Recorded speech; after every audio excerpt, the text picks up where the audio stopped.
नमस्कार दोस्तों, जीके पाठशाला यूट्यूब चैनल पर आप सभी का स्वागत है। यह हमारी कंप्लीट साइकोलॉजी वीडियो सीरीज चल रही थी, उसका पार्ट 40 है।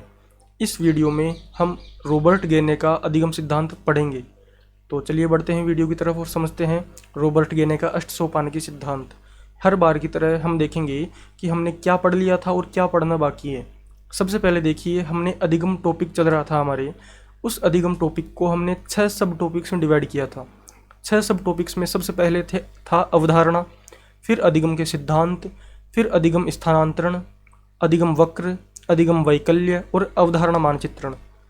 इनमें सबसे पहले अवधारणा जो सब टॉपिक है, इसके अंतर्गत हमने पढ़ा था अधिगम का अर्थ, अधिगम के सोपान, अधिगम की परिभाषाएं, अधिगम की विशेषताएं और अधिगम को प्रभावित करने वाले कारक।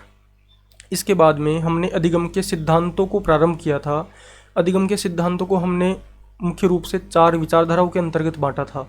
सबसे पहली विचारधारा थी व्यवहारवादी विचारधारा, फिर संज्ञानवादी, फिर आधुनिक संज्ञानवादी विचारधारा और अंत में मानवतावादी विचारधारा।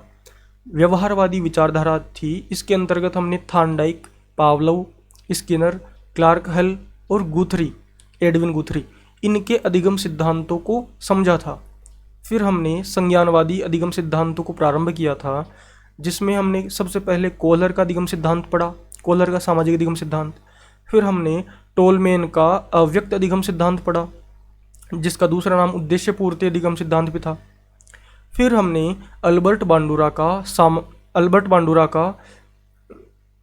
कोहलर का जो सिद्धांत था उसको सूझ अंतर्दृष्टि का सिद्धांत था। टोलमेन का जो सिद्धांत था वह अव्यक्त अधिगम सिद्धांत था, गुप्त अधिगम सिद्धांत। अल्बर्ट बांडुरा का अधिगम सिद्धांत पढ़ा हमने, जिसका दूसरा नाम था सामाजिक अधिगम सिद्धांत और इसका दूसरा नाम था अनुकरणात्मक प्रेक्षणात्मक अधिगम सिद्धांत। ठीक है। फिर हमने पढ़ा कुर्ट लेविन का अधिगम सिद्धांत, जिसका अन्य नाम था क्षेत्रीय अधिगम सिद्धांत, वेक्टर्स थ्योरी, टोपोलॉजी थ्योरी।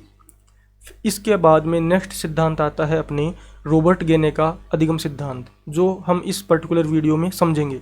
तो चलिए बढ़ते हैं वीडियो की तरफ और समझते हैं रॉबर्ट गेने का अष्टसोपानकी सिद्धांत। सबसे पहले देखिए, अष्टसोपानकी अधिगम सिद्धांत है, इसको अधिगम प्रकार सिद्धांत बोलते हैं। यानी कि इस पर्टिकुलर सिद्धांत में अधिगम के 8 प्रकार बताए गए हैं, अधिगम के 8 सोपानों की चर्चा की गई है। तो अधिगम के 8 प्रकार बताए गए हैं, तो इस सिद्धांत को अष्ट सोपानकी या अधिगम प्रकार सिद्धांत भी बोलेंगे। देखिए, इस सिद्धांत के प्रतिपादक रॉबर्ट गेने हैं। जैसा कि हम जानते हैं, रॉबर्ट गेने ने सन 1965 में अपनी एक बुक कंडीशन ऑफ लर्निंग, इसमें अधिगम के 8 प्रकार बताए और इन्हीं 8 प्रकारों के आधार पर इन्होंने अपने सिद्धांत को दिया। ये 8 प्रकार या सोपान सरल से जटिल क्रम में हैं, यानी कि सरल से जटिल की ओर क्रम में रखे गए हैं। अब देखिए, जो ये 8 प्रकार हैं, ये कौन कौन से हैं। तो अधिगम के 8 प्रकार देखिए, सबसे पहले है संकेत अधिगम, फिर है उद्दीपक अनुक्रिया अधिगम, फिर है श्रृंखला अधिगम, चौथा है शाब्दिक साहचर्य अधिगम, 5वां है बहुविभेदन अधिगम, फिर है संप्रत्यय अधिगम, फिर है सिद्धांत अधिगम रूल लर्निंग, फिर है समस्या समाधान अधिगम।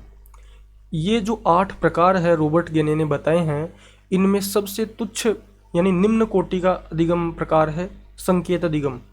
ठीक है। और सबसे उच्च कोटि का अधिगम प्रकार है समस्या समाधान अधिगम। और ये जो 8 प्रकार है, इसीलिए इस सिद्धांत का नाम पड़ा अष्ट सोपानकी अधिगम सिद्धांत। ठीक है, जिसके प्रवर्तक रॉबर्ट गेने हैं। और इनमें से जो है इन्होंने 2 चरणों में बांटा।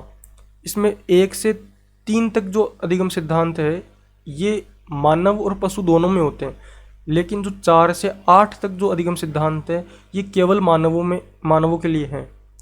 तो इस प्रकार से देखिए, अधिगम के जो 8 प्रकार है रॉबर्ट गेने ने बताए, वो हमने समझे। आई होप आपको ये वीडियो अच्छा लगा होगा।